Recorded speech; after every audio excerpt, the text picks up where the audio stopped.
नमस्कार, घरची सोपी रेसिपीत आपल्या सर्वांचे स्वागत आहे। आज आपण अतिशय टेस्टी आणि खानदेश स्टाईलमध्ये मिरची फ्राय बनवणार आहोत। तर ह्या अतिशय टेस्टी लागतात आणि तुम्हीसुद्धा ही रेसिपी बघितल्यानंतर नक्की ट्राय करून बघा। तर त्यासाठी सर्वात आधी बघा, मी मिरचींना स्वच्छ धुवून घेतलेला आहे आणि त्यांच्या मी अशा काप करून घेतलेले आहेत। आणि यानंतर मी या ठिकाणी बेसन पीठ घेत आहे, साधारणतः 2 चमचे। आता या ठिकाणी मी मिरचींवरती चवीनुसार मीठ घालून घेत आहे आणि बेसनमध्ये सुद्धा मी चवीनुसार मीठ घातलेलं आहे। आता मी बेसन पिठामध्ये लसणाची पेस्ट, बारीक चिरलेली कोथिंबीर आणि पाव चमचा हळद घातलेली आहे। आता आपण जे मिरचींवरती मीठ घातलेलं आहे ते संपूर्ण मिरचींमध्ये व्यवस्थित लावून घ्यायचं। या ठिकाणी ज्या मी मिरच्या घेतलेल्या आहेत या कमी तिखट मिरच्या आहेत आणि आता या ठिकाणी मिरचींना मीठ लावून घेतल्यानंतर आपण बेसन पिठामध्ये हे सगळं मिश्रण एकजीव करून घेणार आहोत। हळूहळू गरजेनुसार आपण यामध्ये पाणी वाढवत जाणार आहोत आणि मी या ठिकाणी तुम्हाला बॅटरची फायनल कन्सिस्टन्सी दाखवत आहे।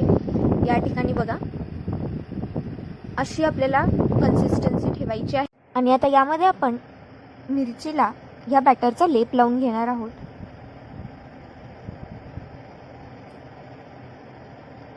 अशा प्रकारे आतून बाहेरून आपल्याला संपूर्ण मिरचींना बॅटरचा लेप लावून घ्यायचा आहे।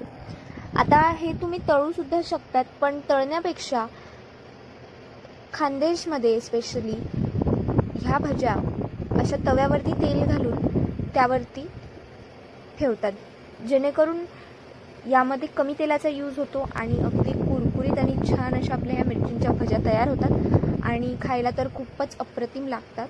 आता या ठिकाणी आपण मिरचींना तव्यावर ठेवलेला आहे, गॅसची फ्लेम आपण फुल ठेवायची आहे आणि आपण मिरचींवरती झाकण ठेवणार आहोत।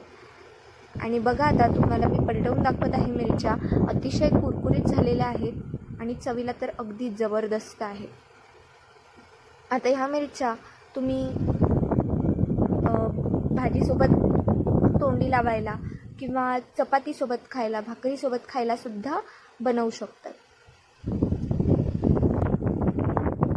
तर आता आपण दुसऱ्या साईडूनही ह्या मिरचींना असंच फ्राय करून घेणार आहोत आणि या ठिकाणी तुम्ही बघू शकतात, ही रेसिपी नक्की ट्राय करून बघा आणि व्हिडिओला लाईक करायला विसरू नका। धन्यवाद।